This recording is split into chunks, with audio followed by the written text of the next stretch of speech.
नमस्कार.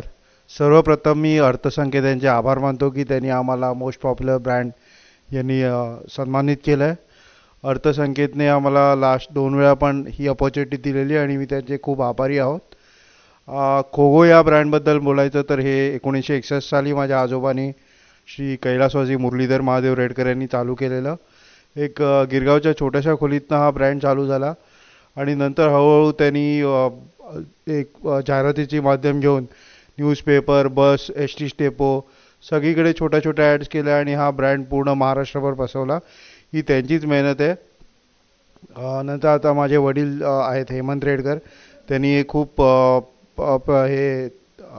नवीन नवीन ॲड्सच्या कार्टून्सच्या मदतीने ह्या ब्रँडला चांगलं एक मोठ्या लेवलवर नेलं. त्याचं आम्ही आज फळ भोगतोय आणि आज आम्ही थर्ड जनरेशन आलो आहेत. आम्ही फेसबुक असेल, सोशल मीडिया असेल, क्विक कॉमर्स असेल, ई कॉमर्स असेल, या सगळ्यावर आम्ही आमचं आता प्रॉडक्ट लिस्ट केलं आहे. आणि खोगो पहिला असं होतं की तुम्हाला मेडिकल स्टोर्समध्ये मिळायचं, पण आता कुठल्याही ई कॉमर्स प्लॅटफॉर्मवर 1mg असेल, फ्लिपकार्ट असेल, ॲमेझॉन असेल, इथे सगळीकडे अवेलेबल आहे. आणि मी एवढंच सांगेन की कुठल्याही नवीन मराठी एंटरप्रेनर असेल किंवा कुठलाही एंटरप्रेनर असेल की तुम्ही 4 गोष्टींवर फोकस ठेवा. एक तर तुमचं कॅश फ्लो, कॅश इनफ्लो आणि आउटफ्लो, व तुमचं मार्केटिंग ॲक्टिव्हिटीज आणि तुमचे सेल्स.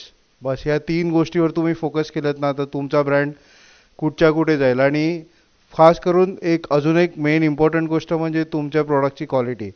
ही क्वालिटी जर तुम्ही मेंटेन केली तर कन्झ्युमर जो कस्टमर आहे तो तुमचा परत रिपीट येणारच. आणि त्याचप्रमाणे आपले वेंडर्स, आपले डिस्ट्रीब्युटर्स, आपले जे सुपर स्टॉकिस्ट वगैरे आहेत या सगळ्यांशी तुम्हाला खूप चांगलं रिलेशन ठेवायचं आहे. त्यांच्या मदतीनेच आपण आज या लेवलवर पोचलो आहे. तर मी सगळ्यांना हेच सांगेन की ही 4 गोष्टी तुम्ही लक्षात ठेवा आणि तुमचा पण ब्रँड सगळीकडे दिसून येईल. तर आता आपल्याला फक्त महाराष्ट्रात नाही तर भारतात आणि ओव्हरऑल एक्सपोर्ट पण करायचं आहे. मग अर्थसंकेतचे मी खूप आभार मानतो की त्यांनी आम्हाला ही अपॉर्च्युनिटी दिली. थँक्यू. जय हिंद, जय महाराष्ट्र.